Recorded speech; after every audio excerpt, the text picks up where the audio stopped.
Привет-привет, с вами Алена, и сегодня будем аккуратненько вырезать стержневую мозоль со стопы. В прошлый раз, как вы помните, если не помните, ссылку оставлю, я показывала, как мы убираем мозольку с мизинчика, ну а сегодня на самой стопе. Стержневая мозоль иногда бывает незаслуженно спутана с бородавкой, и тут, наверное, важно заметить то, как нужно их различать.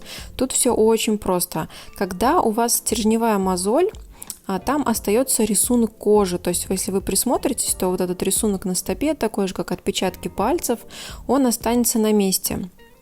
Да, он будет немного другого цвета, видоизменен, но тем не менее он будет. Если же у вас бородавка, то рисунка кожи не будет, и будут такие маленькие черные точечки. Ну, я не знаю, мы их называем сосочки, капиллярчики, по-всякому мы их называем по-разному. Но, в общем, где-то в этом и есть разница. И когда нужно точно проверить, обычно мы брызгаем антисептик, и когда кожа влажная, очень хорошо удается это понять. Но иногда бывает ситуация, когда это не ясно, потому что на бородавке, может быть, и на мозоли тоже, может быть достаточно сильный кожный нарост, если она старая. Иногда приходится немножечко подпилить под диском или колпачком для того, чтобы докопаться до истины и уже только потом пшикнуть антисептик и попытаться понять, что же мы там имеем. И пока Елена виртуозно извлекла вот эту чудесную крышечку, я что-то заболталась и немножко отвлеклась. Ну так вот, что я хотела сказать. Дело в том, что если у вас бородавка, то вот таким образом, как сейчас на видео, работать ни в коем случае нельзя, потому что если мы начнем ковырять бородавку, то ей это очень сильно не понравится, и ситуация весьма ухудшится. А вот стержневую мозоль, напротив, нужно обязательно удалить. Ну, в нашем случае просто изъять оттуда или, простыми словами, вырезать.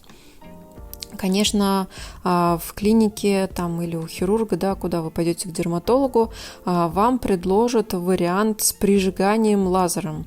К сожалению, я неоднократно видела последствия таких прижиганий. Я не могу сказать за всех врачей мира, что они все там это делают правильно или неправильно. Но, к сожалению, опыт показывает, что бывают очень глубокие прижигания и не очень приятные последствия. То есть остаются шрамы, вот, кстати, шрамы от бородавок очень часто вижу. У нас был один мужчина, у которого много было бородавок на стопе, он их постоянно прижигал, и у него там шрам на шраме, рубец на рубце, рубцом погоняет. Не очень приятная ситуация, хотя вроде как бы и на стопе особо не видно, да, но тут как бы решать каждому. Дело в том, что процесс реабилитации после удаления лазером, например, бородавки или стержневой мозоли, он очень длительный и очень болезненный. Ну, иначе говоря, вы просто не сможете какое-то время наступать на ногу. А это вызовет, наверное, проблемы и затруднения в вашей работе, к примеру. Но, опять-таки, мое дело вас предупредить. Я ни в коем случае не призываю не обращаться к врачу и там категорически, да, лечиться там какой-то народной медициной и так далее. Просто мы предлагаем вот такой способ решения этой проблемы, механически ее убрать. Ведь стержневая мозоль – это не что иное, как точечное скопление сухих клеток кожи, которые не слущиваются.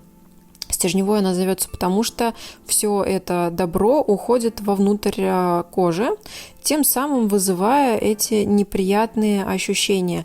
Иногда, это, кстати, клиент дернулся, потому что ей щекотненько. Вот от этого колпачка всегда бывает щекотно. Вот. Когда у человека стержневая мозоль, у него такое ощущение, что в него постоянно воткнута, ну, я не знаю, зуботчистка или как горошинка. Вот она, еще можно провести аналогию с принцессой на горошине. То, что ты ходишь, и у тебя постоянно как камушек там. Если вам когда-то в сандалик попадал камушек, то вы примерно понимаете, о чем идет речь. И, конечно, долго терпеть это не получится. Рано или поздно человек начинает искать пути решения этой проблемы и не всегда приходит в нужные места.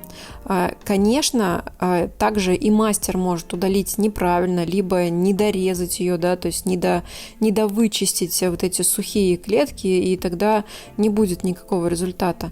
И самое важное, после всей этой манипуляции, То, что Лена почему-то не сняла на камеру, между прочим. Я потом спрошу, скорее всего, это было в процессе работы и не до съемок, на самом деле, ей было. Самое главное после этого поставить разгрузку, то есть сделать так, чтобы на само вот это место, откуда была удалена стержневая мозоль, вот эта дырочка, чтобы туда в течение энного количества времени не приходилось никакой нагрузки. Там устанавливается специальный такой материал на клейкой основе, похожий на, не знаю, пенополиуретан, если я правильно сказала это слово. В общем, такая мягкая губочка на липкой основе, которая вырезается кругом, оставляются полосы под саму мозольку, а вокруг будет такой мягкий обруч. Это все будет амортизировать при ходьбе, и на саму вот эту точку нагрузки не будет. И, конечно, я не устану это повторять, ортопед нам всем в помощь. Обязательно обращаемся к ортопеду и подбираем стельки, потому что здесь стельки реальный выход из ситуации. Иначе стержневую-то можно удалить, но она же снова вернется, если не устранить причину. Я буду говорить, пока меня не услышат все и каждый. А с вами была Алена. Пока-пока. До новых встреч. Пишите, ставьте лайки.